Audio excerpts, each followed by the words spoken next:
এখানে আমার মেয়ের সব জুতোর কালেকশান। এগুলো আমার মেয়ের জুতোর কালেকশানের একটা শখ আছে। প্রতিটা জুতোই যারা ব্র্যান্ডের পরা অভ্যাস আছে বা অভ্যস্ত, তারা জানেন যে এগুলো প্রতিটাই ব্র্যান্ডের জুতো আমার মেয়ে পরে। কিন্তু এখানে একটা মজার জিনিস আমি লক্ষ্য করেছি, তার ভালো দিন হোক, খারাপ দিন হোক বা যাই হোক না কেন, সে এগুলোর মধ্যে একটাও পিক করে না। এবার আমি তাকে একটু কিউরিসিটি বশত জিজ্ঞেস করলাম যে তুমি এইগুলো কেন পড়ো না? এগুলো তাহলে কিনে কেন ফেলে রেখেছো? এগুলো তো তোমার সব পছন্দের, কমফোর্টেবল, প্রতিটা জুতোই কমফোর্টেবল তোমার, তাহলে তুমি এগুলো কেন পড়ো না? সে উত্তরে বলল, এগুলোতে আমি কমফোর্ট ফিল করি না।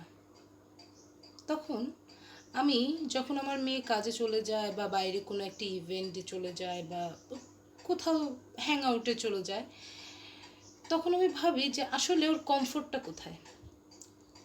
আমার মেয়ের কমফোর্ট হলো এই জুতাটায়। এই জুতাটা, যেটা এখান থেকে সেলাই করা, আর প্রায় 4 থেকে 5 বছর হয়ে গেছে জুতাটার বয়স।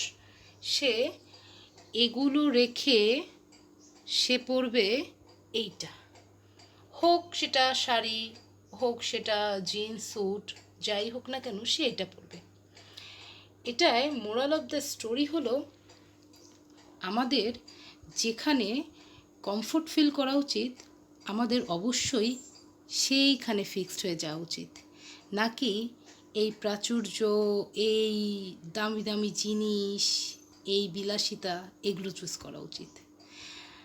যেখানে আমরা ভালো থাকবো, যেখানে আমাদের চলাফেরাতে সহনশীল হবে, হোক সেটা জুতা দিয়েই আমি উদাহরণ দিলাম, কিন্তু এটা পরিবেশ, পরিস্থিতি সব কিছু মিলিয়ে একবার ভেবে দেখবেন যে কমফোর্ট জোনটাই সবসময় আমাদের স্যুট করে।